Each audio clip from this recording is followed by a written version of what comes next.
But here's the rest of the story. Okay, Daniel chapter 1, 6 and 7. Daniel, Hananiah, Mishael, and Azariah were four of the young men chosen, all from the tribe of Judah. The chief of staff renamed them with these Babylonian names. Daniel was called Belteshazzar, Hananiah was called Shadrach, Mishael was called Meshach, and Azariah was called Abednego. By the way, if you and your spouse are expecting a son soon, those names are all still available. All right? Now, here's where we start to understand the motivation of King Nebuchadnezzar. Most scholars agree that Daniel and these three Hebrew young men were most likely around the ages of 14 to 15. Certainly from 12 to 19, but most believe 14 or 15.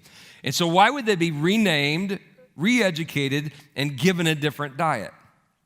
It was their way of trying to strip away their Jewish identity and give them a Babylonian identity, right? To take away that which connected them with their God and connect them now to Babylon.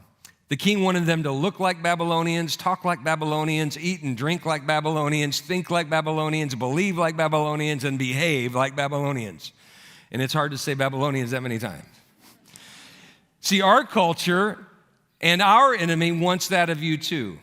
Not that you do all that like a Babylonian, but that you do all that with culture, that you behave, that you believe like the culture, that you think like the culture and not like a child of God.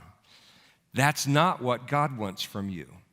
See, what God wants for you and for me is actually to stand up and to stand out. See, one of the words that is given to us over and over in his word about his people, what he wants from us is the word holy. Be holy as God is holy, right? Make every effort to pursue holiness.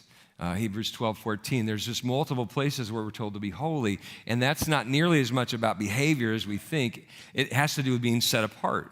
The word holy by itself means set apart. And so it's this idea that if you live a righteous life, guess what? You're going to stand out. You're going to be different than the culture around you if you live in a way that honors God. And I like what Craig Groeschel said in the message about Daniel. I'd rather be remembered for standing out than forgotten for blending in.